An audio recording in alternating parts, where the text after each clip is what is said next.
So it's been a month living with the Steam Deck, as you can see here. I did the Game Ranks video for it, and although I had a good amount of time to really test it and play with it, I don't remember how much it was. I think it was like a week or so. Now I've been living with the thing for a month straight and trying to use it as much as I can, and I've come away with definitely a lot more observations.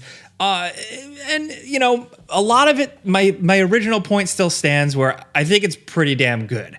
I think it's good for a very specific type of person with a specific type of need or want. It's good to have more choice, and with this, you have the freedom to play your PC games wherever. You also have the freedom to play it however you want. You can tweak it. You could tweak the device. You can hack this thing to high hell and do whatever you want with it, and I think that's great. I think that it isn't what a lot of people are like, is this thing going to kill the Switch? Is this thing going to kill the Nintendo Switch? Well, first of all, I don't really think anything needs to like kill the Nintendo Switch, but I think it's really a device in its own class. You've probably heard about the flaws by now. The battery life isn't great, and not every game works with it. For some people who like to kind of be out and about, I think it is a game changer. Now that point still stands, but the more I've like lived with this thing, the more I've realized, damn, I don't go anywhere. I don't do anything. So what am I doing with this thing, right? That's the big question. Now, it absolutely immediately will replace my gaming laptop. You know, I used to kind of like go to places and do things like for work, like to check out a new game or like meetings or things, or like, but I haven't really gone anywhere. But I had the gaming laptop so that, you know, the amount of times I'm grinding out a game for a before you buy video, I never had to stop. I could always take a gaming laptop with me wherever I went. And I've said it before a lot, gaming laptops have gotten so much better over the years. They've gotten a bad rap. They were always shitty and heavy and but I've been using an Asus for a while now, and it's pretty damn great. It does whatever I want. It's not the worst piece of Windows hardware laptop I've ever seen. I'm really hard on those types of things, but it's been good. But now I feel like I don't really need it because I just love this fun little device here, this easy little plastic device that, you know, again, it's not going to play every game, but a couple of the games I've gotten for review lately, I have been able to play on this with minimal issue, and some with no issue at all. And that's pretty cool. And then the fact that I can just go and resume it on my PC is even better. That's a very specific example, you might say, in some regard. That's like a me thing, like where I'm like, I have to play my games wherever I go. But there are a lot of people who feel the same way, whether it's your job or not. And then on the flip side, what I do dig with this is that it does have the element of kind of, and this is going to sound cheesy, right? But like some people with their gaming PC or their gaming setup, right? Like it's in the other room, it's in the dark corner of your living room, it's in your basement, what have you. This allows me to just kind of play a game at the kitchen table and kind of be present and hang out. Now you might argue, like, are you really present if your face is buried in this thing? I don't know, dude. People sit on the couch next to each other on their goddamn phones all day, so I don't know. But like, I've also liked to play games in bed, like just sit there and like, you know, you're in bed and it's there and like just don't drop it on your face and you're good. But I really was surprised just how much I appreciated playing like high-end games in bed, because yeah, you know, I've played mobile games laying in bed or Nintendo Switch games, but something about like playing Elden Ring or like whatever game I'm on for review, whether it's a AA game or a AAA game, whatever. Gaming handheld chilling, I don't know why, for some reason with the Steam Deck, it felt the same as when I would sit down with a book or like, read a little book before I would go to bed, except now I would just play a little Elden Ring before I go to bed. And that goes with what I've said before. It's really light. Well, it's not like light, but it's just right. Like it's not this heavy, clunky thing. I think the design is really good. Like I said, it's like just like kind of easygoing plastic. It's nothing crazy. It doesn't feel like you're holding this big premium thing. But more and more, I've realized just how much I appreciate the joysticks. The joysticks are really, really, really good. I've used so many mobile and handheld devices and bootleg things, and none of them really stand up to these joysticks. They are excellent. But in terms of this device now, after a month, what I've found myself doing the most with it's kind of become my all-encompassing go-to mobile device thing, right? Where There are so many ways to play games and so many things to do with games. Say you like Xbox game streaming, from the cloud. I'm not really the biggest game streamer guy, but I do it occasionally. And you would do that. You'd stream it to your laptop. Maybe you'd stream it to your iPad or tablet or whatever. Now I just have this, and I could just stream it on that, and it's got a controller in it, and it's ready to go. And once I had to set it up through the back end, it's totally good to go. Same goes with PlayStation Remote Play. I still weird like that. I have an app on my Mac actually for PS5 Remote Play streaming. I occasionally even use the Vita just for that feature, but now I just can do it on this. It's not perfect. It's kind of annoying sometimes, but that's kind of like the caveat with everything you do with the Steam Deck. It's not perfect. It's kind of annoying sometimes, but when you're doing it and it's great, it's great. And then other things. So I have the I have here the Analog Pocket for a couple of months. I actually meant to make a video about it. I just didn't get around to it. But what essentially this is kind of like an overpriced high-end handheld that plays your Game Boy and Game Boy Advance, Game Boy Color games, stuff like that. And it is a really cool device. I never really... Oh, that's not a flex. What's that? Metal Gear Solid, Game Boy Color? Yeah, that's right. And for a couple months, I really enjoyed kicking back and gravitating to this thing. But then more and more... I just wanted one of those other devices, like the Abneric device or really any handheld thing, or even your Android phone, right? Where you have emulators on it and you play whatever you want. Well, guess what else took that place? The Steam Deck, baby.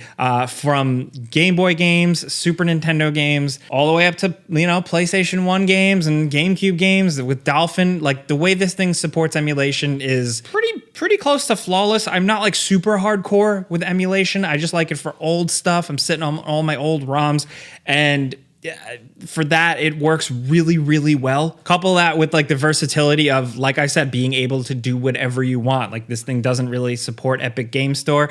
I got Epic Game Store on it anyway. The micro SD card in the bottom, the ability to pop it open and upgrade the storage yourself, I also think is really huge. I also think that in particular, so I've opened this thing up a couple of times for videos and stuff. I actually think that the ability to open it up and swap the SSD, I think, is pretty huge, especially because if you get in on the cheap price point, right, and you're just trying to get access to some mobile PC gaming, and you buy the 64 gig version, like that ain't shit. Like, unfortunately for PC games, like you can't fit anything on that, right? But you have the micro SD card option, and then you have the SSD swap option, which is great. And then you also have handy dandy how-to guides from the Linux community, who I really think now they are all, I don't want to say laughing to the bank, but laughing somewhere because it's been years of them banging the Linux drum and being annoying, and we're all like, be quiet, nerds. I'm kidding, but for years and years, Linux has had so much like legacy support and updates and work by the community that now this Steam Deck thing is really just thriving off of all of it. The amount of times I go into the desktop mode on the thing and mess around, I call it the back end. It's not really the back end. It's like the other way to do things. But you get out of that nice, clean, little simple Steam big picture interface, right? And you go to the desktop mode where you can really tweak things and mess with things. I find myself in that a lot. Messing around with things in this device and even kind of going deeper and doing things I feel like I shouldn't do with it, even though it lets me, it kind of actually brought me back to the old days where I used to be such... I used to tinker with stuff so much. I used to break computers.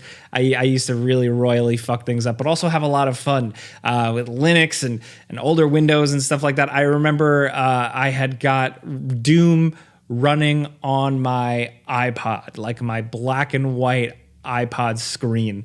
I had Doom running and play it like you could play it with the click wheel, and just pulling stuff off like that was so much fun. And then I get that exact same sensation here with the Steam Deck, a product that like lets me and like encourages it. Just getting games from the Epic Game Store running when I didn't think I could. Now I'm doing all that fun stuff and all that weird stuff, but I do think at the end of the day, if you do just keep it in the regular mode and you just have a couple of your Steam games installed, you're going to have a really good time. If you want more than that, if you want to get a little weird, you want to get a little crazy, you want to like do, more old school stuff on it, you can do that. And that's what's really surprised me with my time with it, right? It's like I have been enjoying playing my Steam games and stuff, but I've also just really, really enjoyed it being my other thing, my tinkering device, my old game device, my weird game device, you know? I also, I may have said this in a Game Ranks video, or I may have said this on a podcast or something like that, but the case, I really think like Valve spoiled us here. I think that we're all just so used to like spending a bunch of money on a device and then them going, here you go. Yeah, shit. Here's the bare minimum. With this is a pretty premium case. Like, this is something that I would have killed to have had included with the Nintendo Switch, and it probably wouldn't even be up to this quality. Little handle, little strap, everything about it. Love to see it. Thanks, Valve. Now, speaking of Valve, I have been impressed with them updating and supporting this thing pretty consistently. There was a good stretch for a couple of weeks where we got a little update every single week, a software update where little things got better. Keyboard support was added for different things. Drivers for Windows if you really wanted to do that. More frame limiting options for controlling and managing the battery. Different hertz modes. Like, there's always been stuff. Like, there was like a little span where we didn't get updates, but it's really been really consistent and very nice to see from Valve, where you go in buying this and you know it is a Gen 1 product. It's an early adopter product. And like I said, it has weird things with some games having problems or not running right. But to also know that they are listening and continually support it is pretty sick, dude. I just hope that that continues. You know, Valve sticks with some things, it doesn't stick with other things. But here, and I mean, considering that they seem to be selling like hotcakes and they can't keep up, I'm hoping this continues. And I hope eventually we get an updated version, because I've grown to like this thing so much that like I would pay for like a pro version of this or the next generation version of this. I'd like to see it in the future be cleaned up even more on the user interface side. I'd like to see it be faster.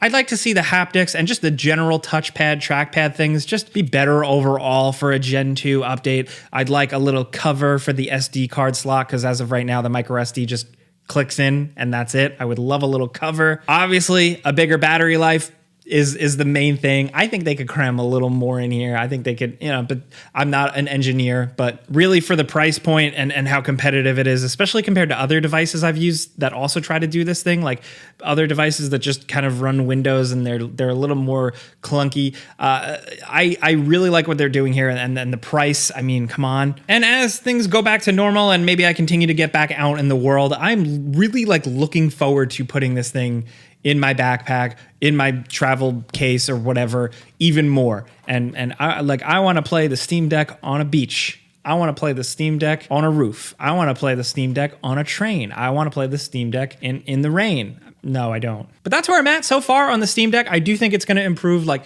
me being able to play games for work. But then it's also just a cool, fun device, and really kind of brought back my love of just messing around, emulating, tinkering, hacking, stuff like that. And to that, I'm grateful. I'm going to see myself using this thing a lot. It's already all sweaty all the time because I'm always using it, and I expect that to continue.